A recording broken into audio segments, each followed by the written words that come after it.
Patten. Thank you so much. And thanks, Nick, that's wonderful. Our accountant, he's a gem. Look at you guys, face and team, wonderful. Now, usually I try to overdo things and show you resorts and hotels that I've done. I've done 30 years of architecture. I started out doing beach houses at the Sunshine Coast, and a budget of about 100 grand was a lot. Now, gosh, $1 million is, how you go. Straight up front, I'll do a development application for 5% and I'll do a full design with all documentation for 10%. You invest 10% or 5% in your design, and the value usually is 30% more than your neighbour. It's beautiful, and you live in it, so it's good stuff. This was just done last year on the northern beaches. Now, one of the things you do as an architect is you take materials and you sensibly use them. This is just fibre cement, battens, and good old colour bond. It's just how you compose the elements. Steel frame so you can open up to the environment. Very easy, lovely. The technology now allows you to do anything you want. It's really up to the client. Now, whether you go for a contemporary Australian beach house or if you're doing up a beautiful Californian bungalow, it's really the typology, the language of the client that's important. That's it. We profitably beautify our client's place. Place is a really significant word that has all sorts of meaning, but really it's about growing healthy, living healthy, having a great family, bringing friends around, adding memories to it. Now, this particular client, I want to talk about 3 clients. This is more like interiors, next one will be landscape, the last one will be full on architecture and everything. This client came to me, there she is, Candy, and she wanted me to come and look at her house. So it was a Californian bungalow, really run down. She wanted to beautify it, and so she wanted a kitchen. So I just moved the wall forward about 1.5 meters, opened up the wall, and created a lovely kitchen for her because she wanted to be the heart of the whole family. Now, the deck that they live on, and they do live on this deck, it's a small addition, but it's full of memories. It's full of this richness of their lives.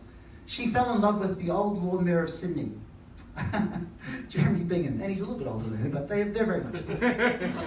Now, they fell in love because they used to travel across the Harbour Bridge. This is one of the best deco structures in the world. And so I don't know what happened on the bridge, but they wanted to know about it. So I designed for them a glass window. Wow. Now, the detail can be a massive resort or it can be a tiny little intricate thing like that. This is Manly. This is one of the pines. I based it on the Fibonacci sequence, designed it, and because I know some artisans, they built them for me. $2,500 for each one of these. But what it does is it tells the story of these people's lives as they sit there and everyone's there having a barbecue. It's only a small addition. Also opened up the whole downstairs and put a laundry and a guest room and made it all usable. But that's the little temple. You sit in there, you talk about your life. Now, here's some really significant things. North and south head either side. Manly Ferry is half and half, you can see it. That thing there in the middle I call a bowl of abundance, and the 2 people are dancing together like that. Yeah. And the 2 seahorses is them.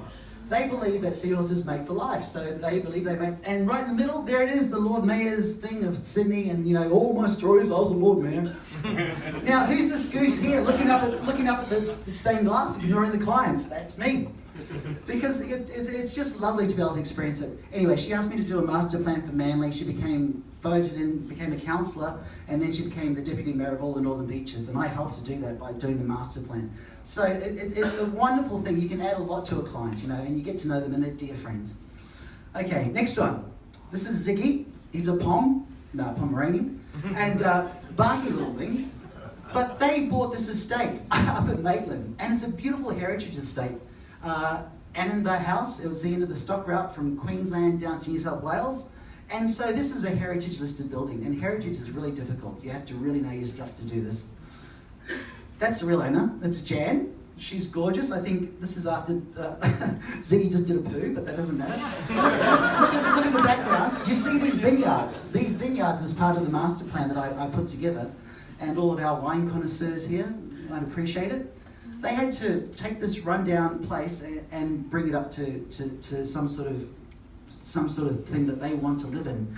They're Italian, they make their own wine, grappa as well, and they want to sit outside with their 3 daughters and marry all 3 of them on this estate. They also want to use this estate to marry people on and have all sorts of different functions on.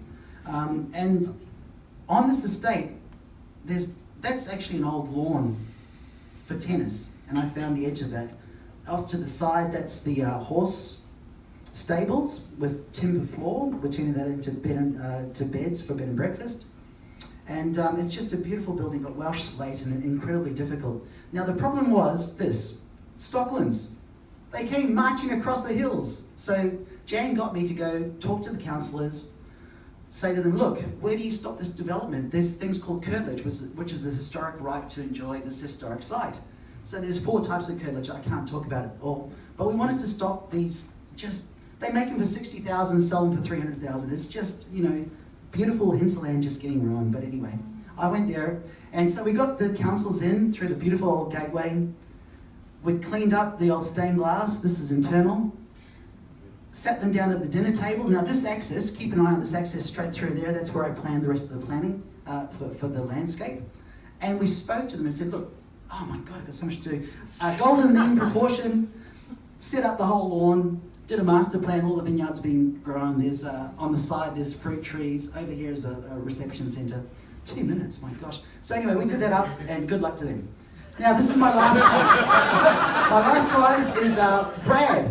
Now I met Brad a while ago. This was a very blurry night. And he wanted me to make a houseboat for a seaplane up at Hurley Beach. So this is actually a houseboat. Solar panels, water tanks, and that's where the little seaplane got dragged up. There's crocodiles down this estuary.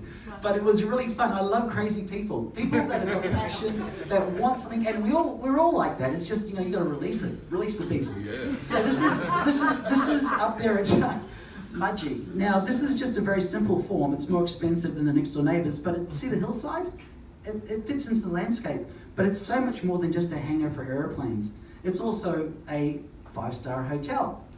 Wow. So as you go in, this space here gets used for bachelor and spinster events. There's chandeliers, as you notice, the planes are in there.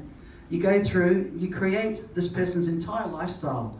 Dining tables, lounges, kitchens, and then you know what? Upstairs, I'll just go through this. Down at the back wall, that has all different airplanes that he's flown, and around the back there's a commercial kitchen so we can fly guests out to the mines.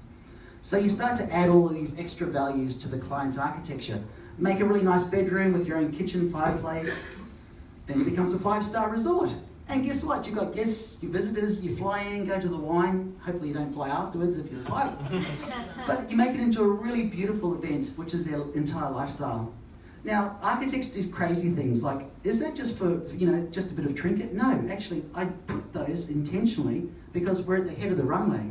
And I had to get this land subdivided by going to council and asking them to subdivide subdividing the whole airport. So I successfully subdivided the whole airport. Wow. That's to protect them in case a plane goes at the front of the runway and bashes into the building.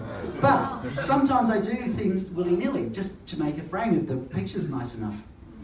Anyway, there it is, and that's what I want to do to all of you. The sky's the limit. Architecture, 5-10%, and you add 30% of value, but you live a great life. I love it, and with you guys. Thank you.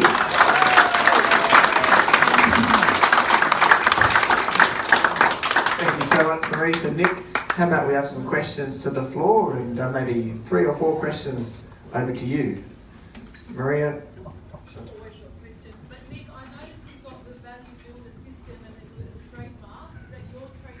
No, it's not. So it's a license. It's a license system that I use. Yes. Yep. Questions, Jason? Do you work with other accounting systems besides Xero, like QuickBooks or? No, we don't. We made a decision about 5 years ago just to use Xero because it simply streamlines the whole information gathering process between us and the client, and internally for our business. It's a more robust system. It's probably the best software, accounting software on the market. And from a streamlining point of view, and the back end of my systems, which I'm not going to bore you with, it streamlines all that information gathering. What's your ideal client profile? So I do have a couple of months ago I did some customer profiles. And I came up with 3. So it's really just people who are sort of above that $500,000 turnover that are looking to go to the next level. Most of our family-run businesses are turning over between sort of $5 and $10 million a year. So they're the sorts of clients that we work with. So please don't send me any individual tax returns because I won't do them. George? Maurice, a guy across the road from us knocked down an old house. Used somebody like Kermont Houses or whatever. Cost him $850,000 to build 2 duplexes. Yeah. Is that a project that you could also come into and add value, or do you really need to be outside of that sort of business? Oh, absolutely. I mean, it's really up to the client. I see it as a no-brainer. You do a good design and it's worth 30% more than anybody else in the street. So I've done a duplex where I've actually twisted 2 buildings into one, and they both got shared views of the best views. So design is always worth it. It really is. And whether it's like a $500,000 renovation or a $5 million house, you need to be there right up front, and you can help your clients not only with the final thing, but how they can negotiate through getting even more for their land. There's so much involved. You need to know all of the regulations, but yes, definitely. If they've got a little bit of style, a bit of nous about them, they're usually fun. If they don't, you need to educate them a little bit. I may have a challenge. Yeah. We've got time for one more question. I don't need a microphone. Maurice, do you have what's your internal business structure like? Do you have other architects that work in with you and stylists and all of that? How does that? No, I do everything. But the reality is this: I've been doing architecture for 30 years. I've never, with my own business, I've never failed. I've got everything through because I actually get along with people quite well, and I study an awful lot. But I've got one guy who I get to do 3D modelling if I need him, and I've got an old dude who checks all my construction documentation, and they're on contract basis, so they're an hourly sort of thing. But they're friends that I've made over many years. So you keep all the good ones, artisans, you just collect all the great ones and just keep in touch with them, and when I need them, I pull them in.